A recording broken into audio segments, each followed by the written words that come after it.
Hello mes jeunes padawans, content de te retrouver. Aujourd'hui, on va parler de comment gérer son alimentation avec une naturopathe.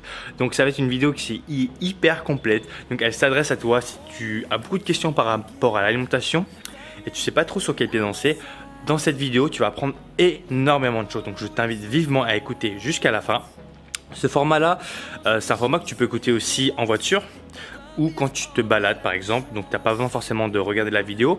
Tu retrouveras bien entendu ce format-là sous podcast, donc iTunes, SoundCloud, enfin bref, toutes les plateformes.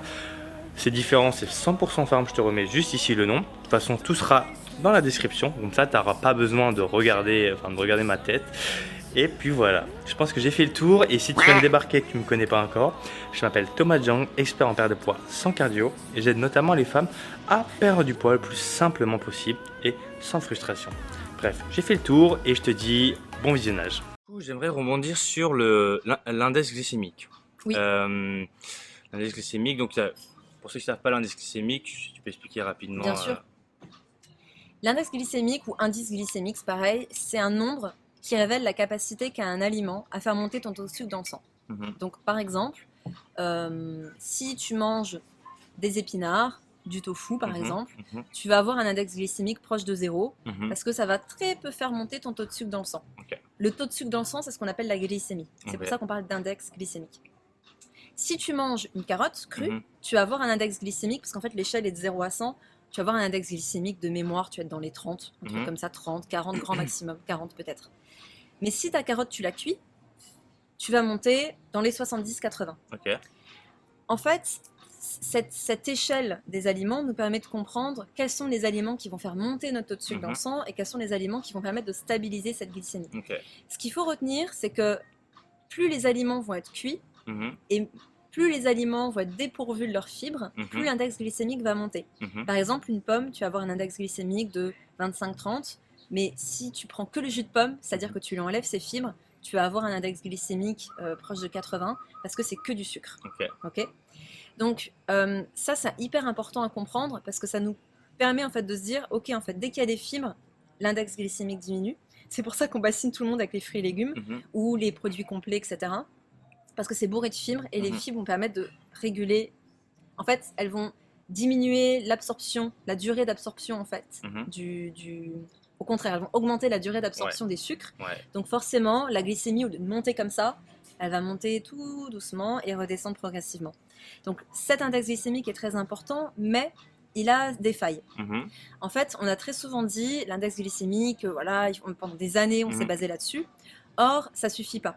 Aujourd'hui, ce qui est un petit peu plus intéressant, c'est la charge glycémique, c'est-à-dire, c'est pas que l'aliment tout seul qui va faire monter ton taux de sucre dans le sang, mais c'est tout ce que tu manges. Donc si par exemple, tu prends un jus de pomme, mais qu'à côté, tu t'es fait une énorme salade avec des pousses d'épinards, des amandes, des oléagineux, et beaucoup de fibres, ben en fait, ça va un petit peu calmer l'absorption du sucre dans le sang et permettre de réguler ton taux de sucre. Donc c'est pour ça que la notion de charge glycémique est selon moi plus intéressante. C'est parce qu'on prend l'intégralité du repas. De toute façon, pour donner une image, le sucre blanc, c'est 70 de mémoire. Exactement.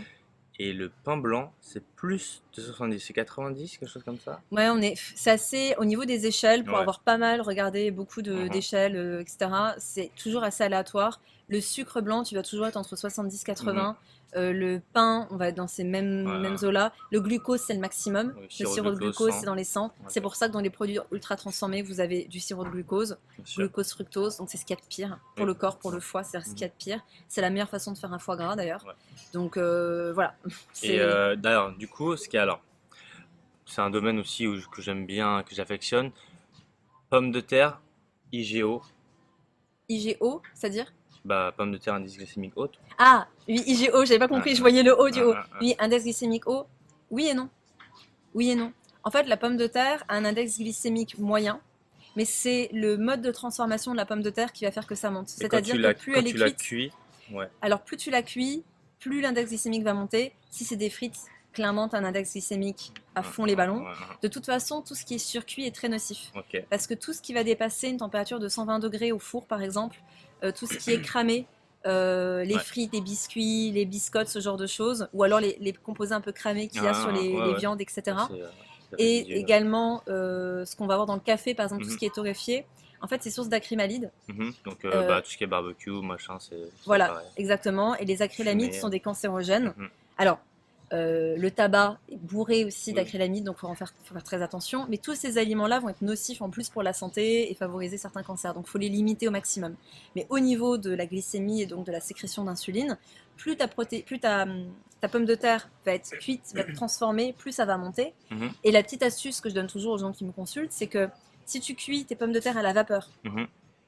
et avec leur peau, Mhm. et que tu refroidis cette pomme de terre, Mhm. que tu la mets au frigo par Mhm. exemple, Mhm.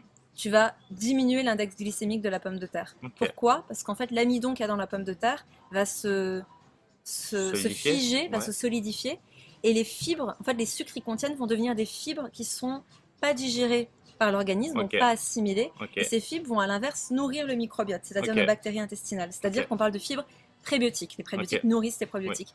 Donc on est dans un aliment du coup qui est hyper intéressant. Ok. Donc typiquement la salade de pommes de terre c'est Mhm. génial parce que tu l'as fait le soir, le lendemain tu pars avec ta petite salade, tu te rajoutes ta source de protéines, tes légumes dedans et tu te retrouves avec un aliment qui a un index glycémique relativement faible par rapport Parce que à la base. moi, si je prends l'exemple, je sais qu'il y a beaucoup de gens, tu vois, pommes de terre, pour eux, c'est.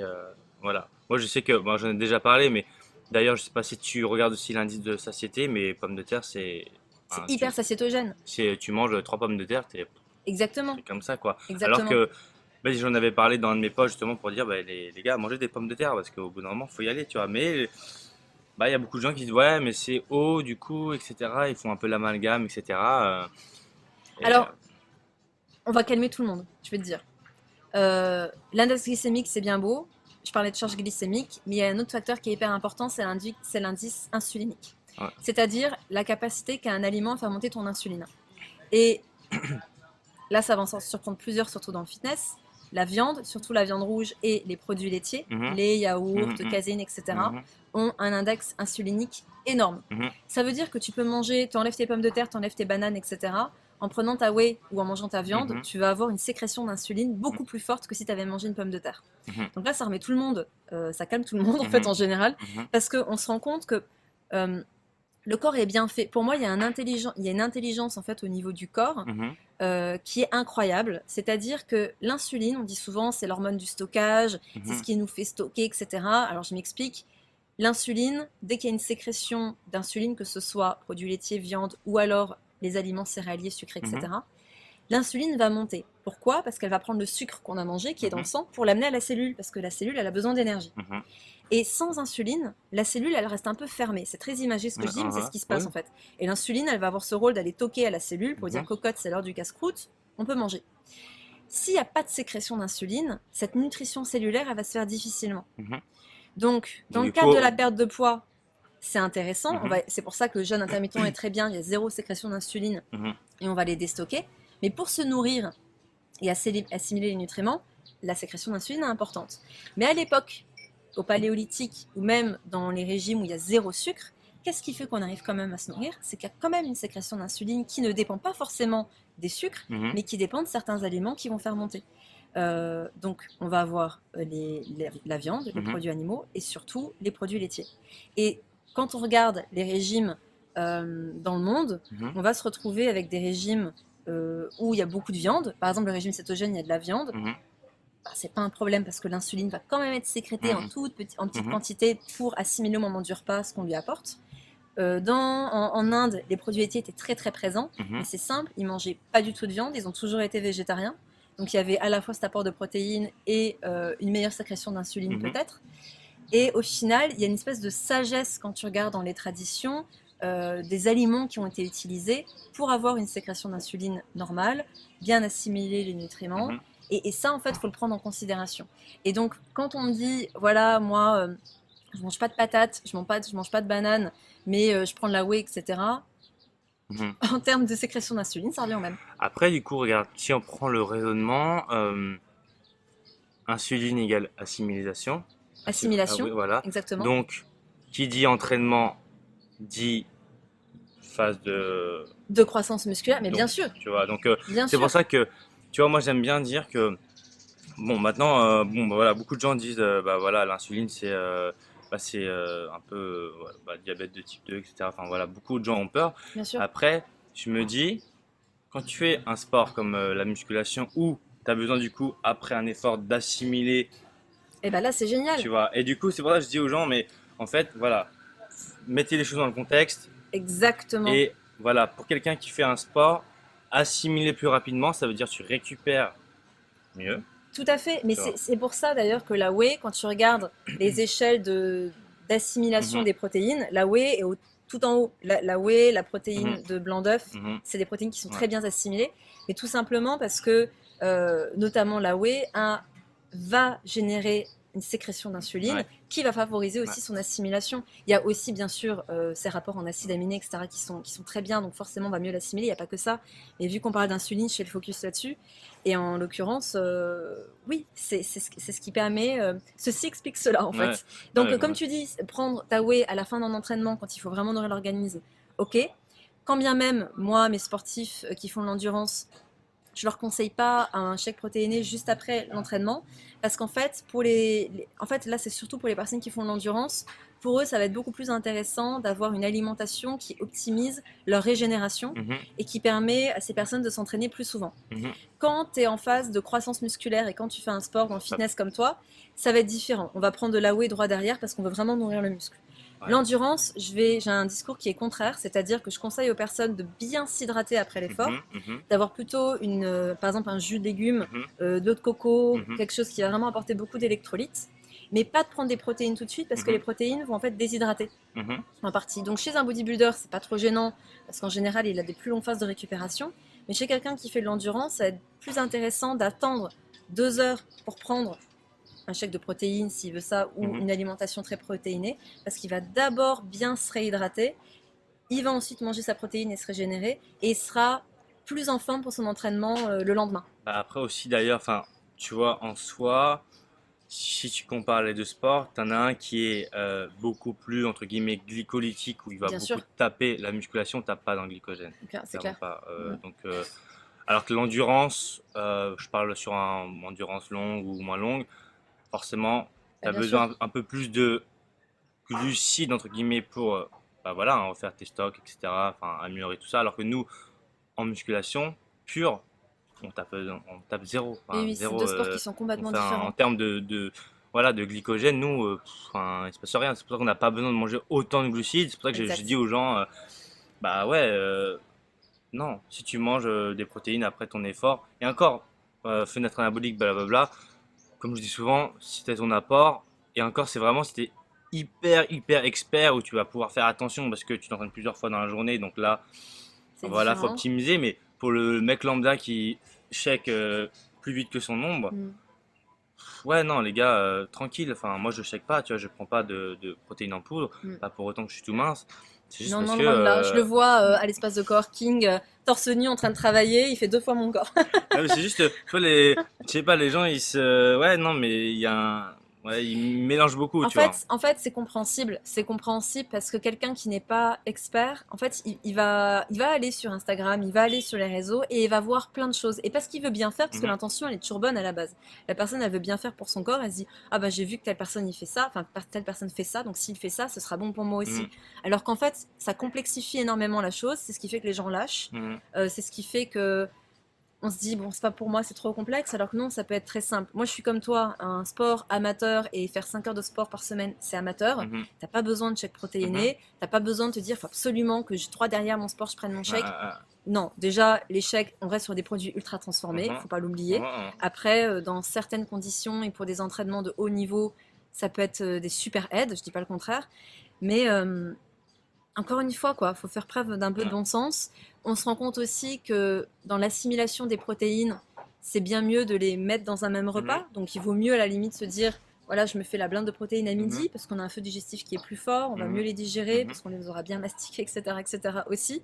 Et si on s'entraîne le soir à 17 h, bah, si on a mangé nos protéines le matin et midi, il n'y a pas besoin mhm, de se rajouter un ouais. chèque, quoi, c'est clair. Et du coup, par rapport à, du coup, je pense que c'est ouais, l'indice glycémique.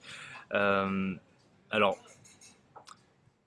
pour moi, ce que nous on a en termes de recherche, tu vois, c'est que le mec est en bonne santé, l'index glycémique marche plutôt très, enfin, la glycémie marche très bien, Mm. tu vois.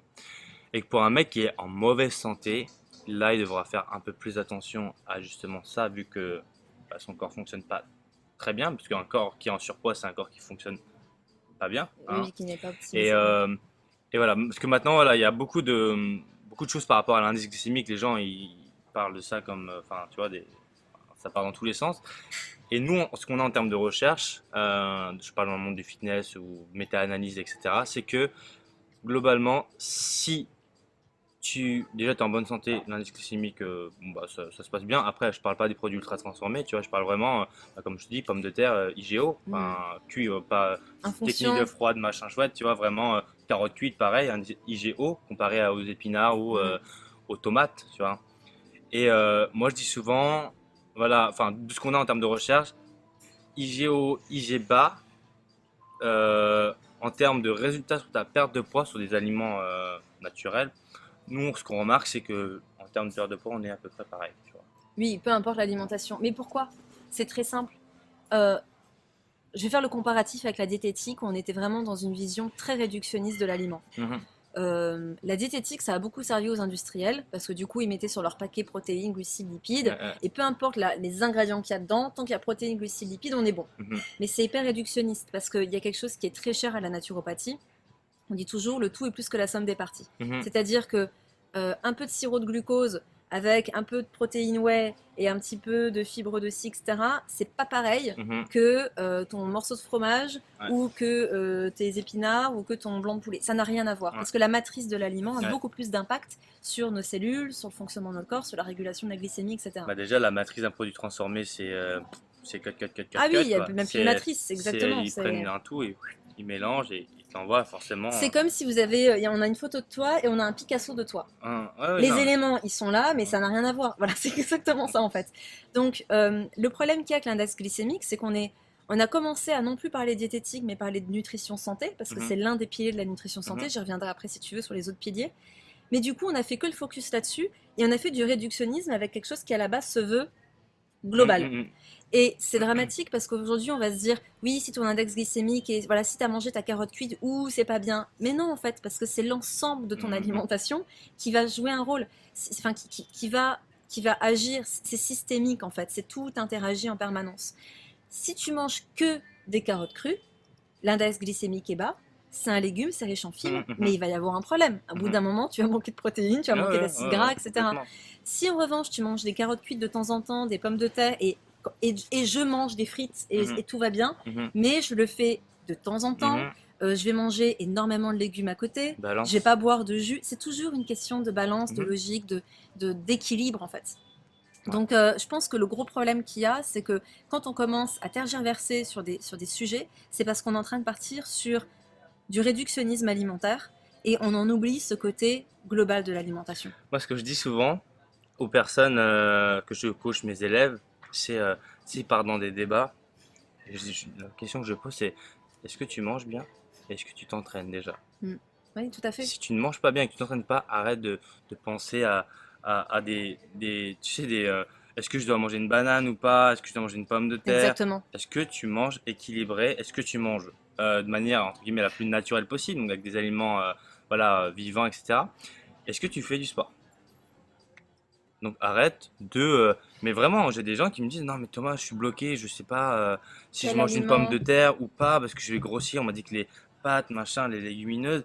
Et je dis, mais pourquoi tu te prends la tête avec ça? Est-ce que déjà tu manges correctement? Si tu manges correctement, après tu affines, etc. Tout à fait. Mais au lieu de te prendre la tête sur un détail qui... Voilà, tu sais, c'est du 20-80 encore une fois. Oui, exactement. Les gens vont se concentrer sur 80% de choses qui vont leur apporter 20% de résultats. Et voilà, alors que moi, le but, c'est de se concentrer sur les 20% de choses qui apportent 80% de résultats. Et ça me fait rebondir sur les piliers de la nutrition. Les piliers de la nutrition, je te parlais de l'équilibre glycémique. Donc cette gestion de la glycémie, du taux de sucre dans le sang, etc. est important. Après, tu vas avoir le ratio sodium-potassium. Ça, c'est très important pour notre santé rénale et cardiovasculaire. D'ailleurs, les sportifs ont un ratio qui, surtout les sportifs d'endurance, parce que l'eau minérale, enfin l'eau du robinet est très pauvre. Dépourvu minéraux. Voilà, donc tu te retrouves avec beaucoup d'apports, mais pas de potassium. Du coup, ça te fait un écart. Donc, faut faire attention, surtout les épreuves d'endurance où tu transpires beaucoup, etc. Exact. Et d'ailleurs, c'est assez intéressant parce qu'on on focus très souvent sur le sodium. Il y a trop de sodium, trop de sodium, trop de sodium. Il n'y a pas assez de Mais potassium. il y a, voilà, et pas assez de potassium. Mais j'ai déjà constaté à plusieurs reprises le côté où on se dit il faut absolument diminuer le sodium. Mais dans les personnes que je suis qui sont beaucoup dans une alimentation très végétale, elles me consultent beaucoup pour ça aussi, pour végétaliser leur alimentation, il y a un manque de sodium. Pourquoi? Parce qu'en fait, on se retrouve avec des personnes qui au début mangeaient très industriel, etc., qui tout d'un coup passaient à une alimentation beaucoup plus naturelle, sans sel ajouté parce qu'elles veulent bien faire. Et les symptômes vont être par exemple, alors si en plus la personne est très sportive, qu'elle transpire, etc., on va se retrouver avec des baisses de tension, avec des hypoglycémies, etc., mais parce qu'il y a un manque de sodium. Et le sel a son intérêt. Donc encore une fois, c'est vraiment une question de balance. C'est pas que trop de sel, pas assez de potassium, en général c'est ça. Mais si vous avez déjà une alimentation saine, que vous transpirez beaucoup et compagnie, il se peut que vous manquiez de sodium, et ça se manifeste par des espèces de... On a la sensation qu'on va un peu partir, qu'on est amorphe, qu'il y a des chutes de tension en fait. Et ça, il faut aller voir s'il n'y a pas un petit manque de sodium derrière. Donc je fais la parenthèse. Donc ça, c'était le deuxième pilier. Troisième pilier, l'équilibre entre les différents acides gras. Il y a certaines graisses qui vont augmenter notre inflammation, et il y a certaines graisses qui vont diminuer l'inflammation.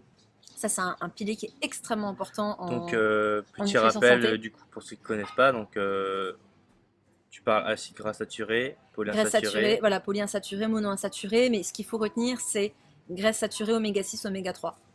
Ça, j'en parle énormément dans tous mes podcasts, etc. J'insiste beaucoup là-dessus parce que les graisses saturées, elles ont leur utilité, mais ça ne devrait pas dépasser 10 à 15% de tous les apports qu'on a en graisse. Et après, oméga 6, oméga 3, les oméga 6 sont pro-inflammatoires, les oméga 3 sont anti-inflammatoires. Donc là encore, de connaître les aliments qui sont riches en ces oméga vont être importants pour les équilibrer. Beaucoup de gens diabolisent les acides gras saturés. Toi, du coup, quel est ton avis par rapport à... Encore une fois, c'est qu'une question de ratio et de quantité. Parce que l'acide gras saturé est beaucoup plus stable que l'acide gras polyinsaturé qui est instable. Du coup, oui, alors je vais expliquer. En fait, les acides gras saturés sont plus stables, mais ça va être surtout intéressant pour les cuissons. La chaleur... Du coup, tu vois, c'est ça qu'en fait que j'aime bien dire. Bon, tu vois, je prends l'exemple de l'huile de coco qui résiste hyper bien à la cuisson. Tout à fait. À l'inverse, des huiles comme l'huile d'olive qui partent en cacahuète. Enfumées en 2 secondes. Voilà. Et coup, encore, l'huile d'olive, ça va encore. Et encore, c'est pour moi, c'est une des meilleures. Mais je prends l'huile de colza, machin, tu mets, et après, ça devient un truc. Oui, en fait, on appelle ça des points de fumigation. C'est-à-dire qu'il y a différentes. Enfin, toutes les huiles ont un point. C'est-à-dire que. Elles vont commencer à fumer et à brûler à partir d'un certain degré. Voilà ce que ça veut dire. Comme on en avait parlé au début, si ça brûle. Après, si ça brûle, on se retrouve sur une graisse qui commence à changer de structure. On appelle ça des graisses trans. Voilà, et en fait, ces graisses sont cancérogènes et pro-inflammatoires. Donc là, on rentre dans comme ce qu'on trouve dans les supermarchés. Exactement. C'est toutes les huiles qu'on va trouver dans les bouteilles en plastique, les huiles de tournesol, les huiles de colza qui sont dans des bouteilles en plastique transparentes. C'est des huiles sur lesquelles c'est écrit cuisson, mais c'est faux en fait. C'est des huiles qui ont été transformées par l'industrie agroalimentaire pour faire monter leur point de fumigation et du coup faire en sorte qu'elle ne brûle pas. Et au final, on a une graisse qui est trans et qui est très mauvaise pour la santé. À l'inverse, une huile de colza, par exemple, huile de cameline, huile de chanvre, etc., extraite à froid, vierge, et donc conservées dans des bouteilles en verre, vont être très bénéfiques pour la santé parce qu'elles sont riches en oméga 3, mais il faut que les consommer en assaisonnement, il ne faut pas les cuire. Et en effet, pour la cuisson, moi je recommande surtout l'huile de coco ou le ghee, qui est en fait un beurre clarifié et qui est aussi une graisse saturée. Je ne connaissais pas le ghee. Le ghee, c'est en fait, c'est beaucoup utilisé en médecine ayurvédique, c'est-à-dire en médecine indienne. Les cuisiniers, les grands cuisiniers le connaissent très bien, c'est du beurre clarifié en fait. Et ça se trouve facilement en France? Ça se trouve facilement en France, mais dans les magasins bio. Tu vas pas en trouver dans les grandes surfaces. Si on veut faire simple pour quelqu'un... Quelqu'un lambda, je me demande si vous allez dans les rayons un peu produits orientaux, si ça va pas commencer à apparaître. Ou dans les rayons bio. Coco, maintenant, c'est... Oui, voilà. Mais le ghee, ça va venir aussi. Et puis dans tout magasin bio, vous en trouvez hyper facilement aussi. Parce que, tu vois, encore une fois, bon, voilà, moi j'ai un discours qui... Clairement, voilà, il y a des gens qui disent non, mais l'huile de coco c'est saturé, donc c'est mauvais. Je dis attention, parce que du coup, c'est saturé, mais du coup, ça tient votre cuisson et ça part pas en sucette.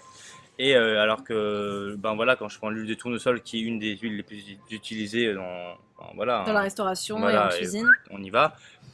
Et du coup, tu te retrouves avec des taux inflammatoires sauvage, quoi. Non, mais et puis le problème principal, encore une fois, c'est sûr que si on mange que de l'huile de coco du matin au soir et qu'on en mange 100 grammes par jour, non, ça va pas. Balance. Parce qu'en fait, les graisses vont servir entre autres à aussi construire nos membranes cellulaires. Donc plus nos membranes sont souples, plus elles assimilent, plus elles peuvent rejeter leurs toxines, etc.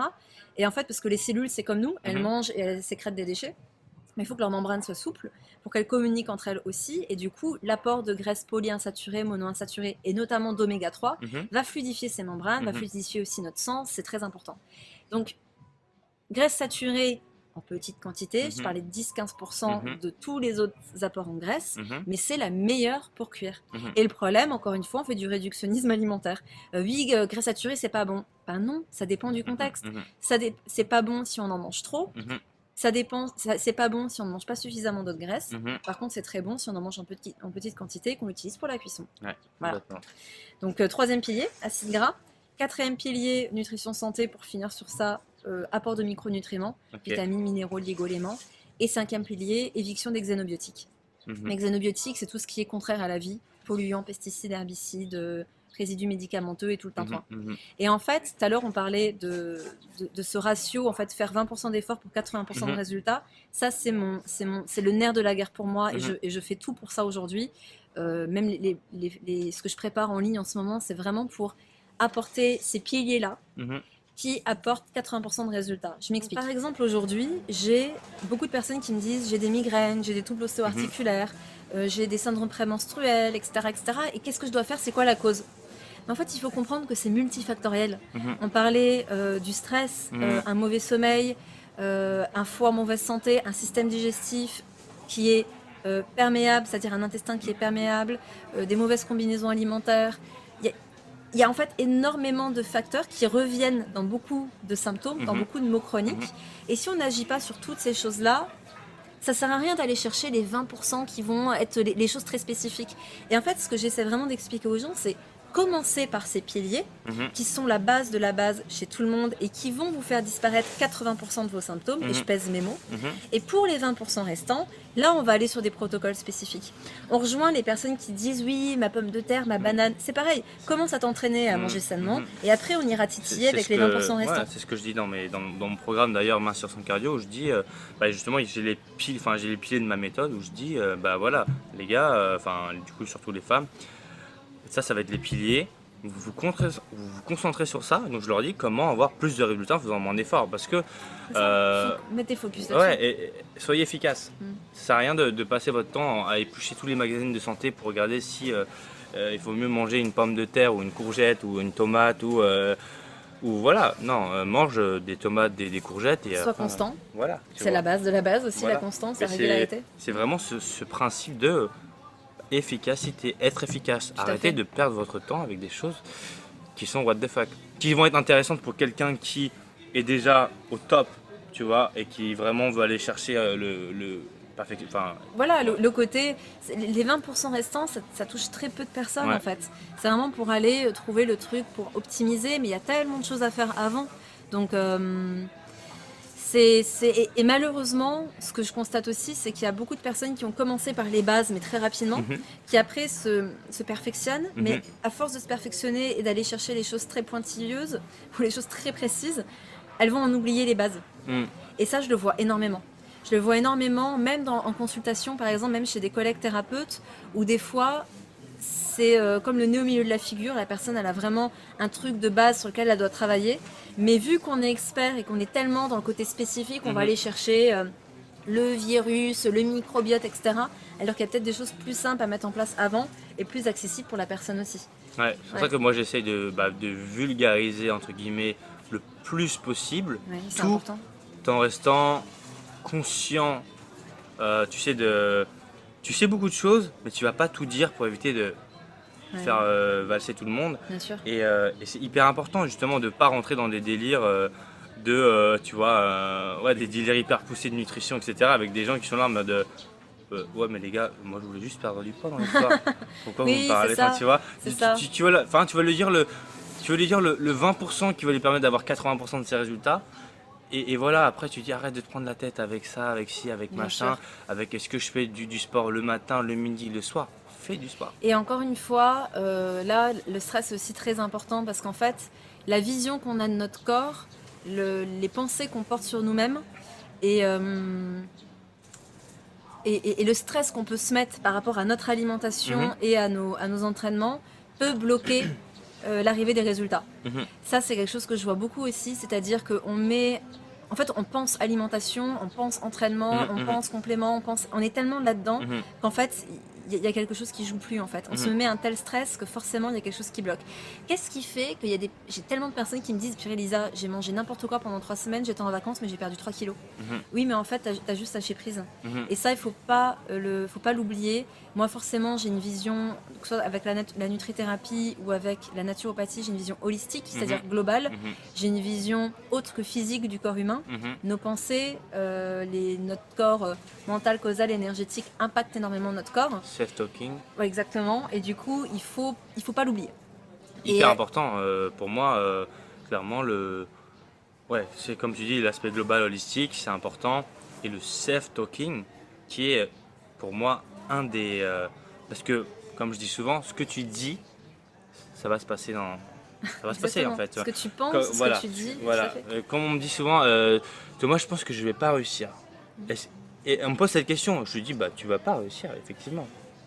Si tu viens me voir en me disant je pense que je vais pas réussir ton programme, etc. Alors je t'arrête tout de suite, tu vas pas le réussir. Complètement. Tu viens, tu me dis que tu vas pas réussir. Tu veux que je te dise quoi? Alors si tu viens, tu dis alors j'ai ton programme et je vais réussir. Tout de suite, tu vois, ton état d'esprit change. L'état d'esprit change. Le côté, en fait, il y a un gros pessimisme en France. Il y a un gros pessimisme, oui. Clairement. Surtout sur la perte de poids, c'est ouais, mais moi je te parle en tant d'expérience, c'est moi je suis différente. Donc ça ne va pas marcher sur moi, ou je ne pense pas réussir, ou ouais mais t'as même pas essayé déjà, donc tu peux pas avant même d'avoir commencé te dire bon. Le truc, je pense que tu vois, pour moi hein, c'est ma vision des choses, c'est que quand tu dis ça, tu te dis que si ça marche pas, je l'avais dit. Voilà, c'est ça, c'est qu'on parle défaitisme, bien sûr. Tu te dis en fait que t'es pas responsable parce que tu l'avais dit. Hein, tu vois, du coup, moi, c'est ce que je dis aux gens, soyez responsable à 100% de ce que vous dites et de ce que vous faites. Donc, si vous vous dites que vous allez réussir, bah réussissez. Et si vous dites que vous n'allez pas réussir, bah forcément, parce que du coup, tu te dédouanes. Exactement. T'as un dédouanement de non, mais c'est pas ma faute, tu sais, j'ai pris du poids, voilà, c'est parce que il y avait un collègue qui m'a parlé, il m'a regardé, il m'a donné un cake et tout. Et du coup, il est rentré tout seul et puis je me sentais pas bien. Non, sois responsable et assume. Enfin, tu vois, tu manges un gâteau, c'est pas grave, assume. Et puis, surtout que c'est pas un gâteau qui fait l'équilibre alimentaire. C'est pas un repas qui va.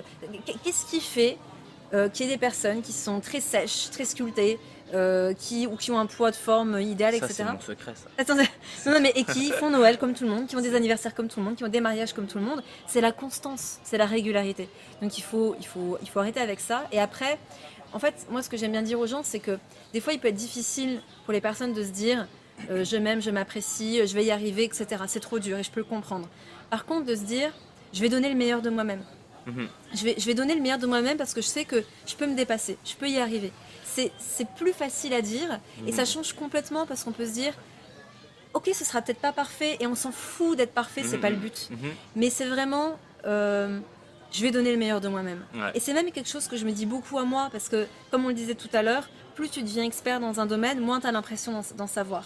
Et en fait, plus j'ai avancé, plus j'ai vraiment fait preuve d'humilité dans mon domaine parce que je me dis, en fait, je sais rien, je fais que transmettre ce que j'ai lu, ce qu'on m'a transmis en formation, ce que j'ai pu expérimenter. L'expérimentation est hyper importante d'ailleurs. Une citation que j'aime bien, je sais pas si tu la connais, il me semble que c'est Lao Tzu qui dit ce que je sais, c'est que je ne sais rien. Tu vois. À fait. Et, tout à fait, c'est complètement ça. Et ce que j'aime bien dire, et ce qui est hyper important pour moi, tous les gens qui réussissent, c'est des gens qui pensent comme ça, c'est en fait de toujours être un peu un cran en dessous. Exactement. Parce qu'en fait, si tu te places un cran au-dessus, tu as l'impression que tu as une vision sur.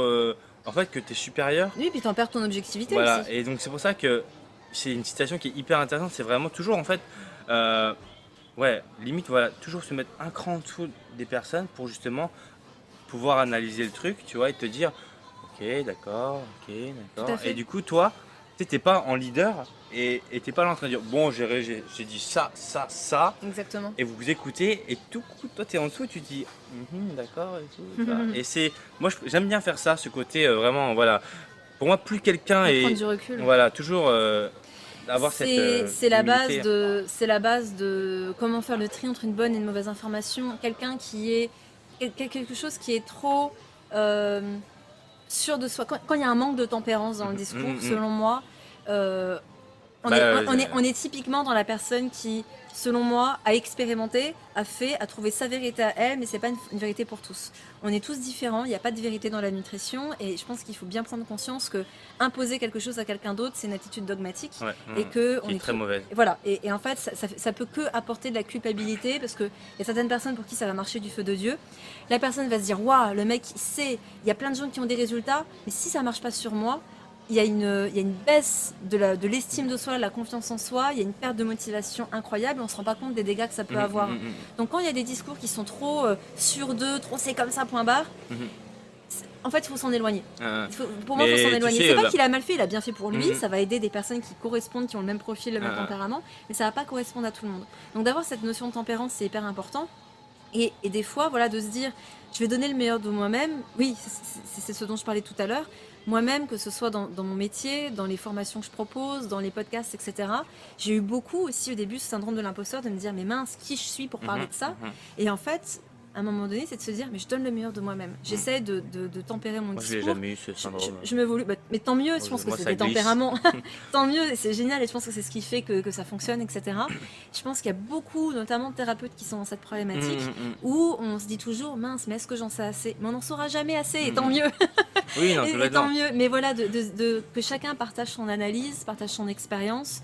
Et je pense qu'il faut surtout, tu vois, voilà, se dire que ouais, il faut pouvoir dialoguer, etc. Tu vois, je prends l'exemple là récemment sur mon compte Instagram. Il y a des gens qui viennent voilà, avec leur fusil et qui me tirent dessus, mais à balles réelles, vraiment en mode. Oui, ce que tu dis, c'est de la. C'est nul, tu devrais pas dire ça, en plus c'est une grosse audience, c'est interdit. Enfin, tu vois, ils viennent vraiment tu vois, de manière assez virulente. Et en fait, il y a une règle d'or, c'est que plus la personne est virulente, plus en général elle dit n'importe quoi, tu vois. C'est une règle d'or que je me dis, c'est que plus le mec il t'attaque de front, plus il a besoin de montrer qu'il est un peu supérieur ou que... Alors que tu pourrais dire, non mais Thomas, je suis pas forcément d'accord avec toi, pour moi cette vision-là, nous en termes de données on a ça, voilà. Oui, c'est une façon d'aborder puis, les choses. et voilà, et moi je regarde, je fais, quand tu viens et que tu me dis, ouais, t'as tort, machin et tout, je regarde tes arguments, en plus je me dis, ouais... Voilà, et comme je dis souvent, c'est ceux qui en savent le moins qui t'attaquent le plus. Et donc c'est pour ça que souvent je dis, oui mais tu fais comment par rapport aux haters? Je me dis une règle de base, le mec qui m'attaque, c'est en général un mec qui est pas au niveau. Un mec qui veut dialoguer avec moi, c'est un mec qui va venir et qui va être en beaucoup aparté, plus... qui va pas venir en mode, regardez, moi je suis le king et je vais te montrer que t'es nul. Et c'est pour ça que, pour moi, voilà, les haters c'est aussi simple que ça pour entre guillemets un peu dégager, c'est que voilà, si le mec il m'attaque, je sais qu'il est pas intéressant, donc je lui envoie un petit message, je dois lui dire ouais bon voilà, et puis ciao. En fait, c'est toujours intéressant parce que quand il y a des attaques, ça nous permet de nous remettre en question, ça nous permet de vérifier nos sources, ça nous permet de... Parce que c'est vrai que des fois, quand t'es dans ton truc, toi-même tu sais, créer du contenu, ça demande énormément de temps. Moi, c'est vrai que je suis thérapeute à côté, j'ai des consultations, je crée une formation, donc des fois, t'es dans ton truc. Je pense que j'ai pas suffisamment de monde qui me suit aujourd'hui pour avoir des attaques comme ça. Je pense qu'il y a toujours un truc à tirer parce que ça te... Bientôt. Écoute, on verra. Mais, et je pense qu'il y en aura et tant mieux parce que au final, peu importe si le discours est cohérent ou pas, ça t'invite toujours à la remise en question. Ça t'invite toujours à débattre, ça t'invite toujours aussi à apprendre à communiquer avec ces gens-là, parce que c'est pas simple quand t'es attaqué de réagir correctement. Donc au final, ça te fait toujours évoluer et c'est ça qu'il faut retenir. Donc, et j'ai envie de dire, même pour ceux qui nous écoutent, peu importe le domaine, là on parle de nutrition, de réseaux sociaux, en fin de compte c'est le cas dans le couple, c'est le cas au travail, c'est le cas dans plein de situations, donc c'est un lâcher-prise à avoir en fait. Et au lieu de se dire, je pense que ça peut plus nous affecter quand on se dit, non mais moi je sais, l'autre il sait pas et du coup on remet en question notre valeur parce qu'on nous a attaqué. À partir du moment où on a conscience qu'on n'est pas parfait, qu'on fait du mieux qu'on peut et que voilà, on est au contraire ouvert à la remise en question pour apporter le meilleur aux gens et mieux les aider. c'est que du bon en fait. Oui, non mais... c'est que du bon au Non mais final. c'est sûr. Ouais. D'ailleurs, ce que j'aimerais en revenir sur le supermarché, Oui. qui est... Je vais plus au supermarché moi. 20, 80, ou je dirais même 95 voire plus d'aliments qui sont dénués d'intérêt. Tout à fait. Hein. Oui, 95% tu peux le dire. Voilà, toi, pour toi, genre, je sais pas, est-ce que tu aurais une liste de conseils comme tu parlais d'huile, tu vois, moi je savais pas par exemple, je prends pas d'huile de tournesol déjà, moi je tourne à la coco et puis je cuisine pas. Donc est-ce que tu as voilà, une liste de trucs un peu genre what the fuck que personne sait ou que très peu de gens savent et que si tu leur dis tu fais mais what, tu vois? En truc cata tu veux dire, Ouais, genre vraiment éliminé? ouais. Ou moins cata, mais vraiment des trucs que la plupart des gens ne savent pas par rapport au supermarché, tu vois. Ouais. T'as déjà commencé avec l'huile de... Par contre je commence. Non mais là tu m'envoies sur un sujet, mais il y a T'as plein de déjà choses à dire. commencé Alors, avec j'ai l'huile. plein de trucs qui me viennent. Ouais. La première des choses, c'est les...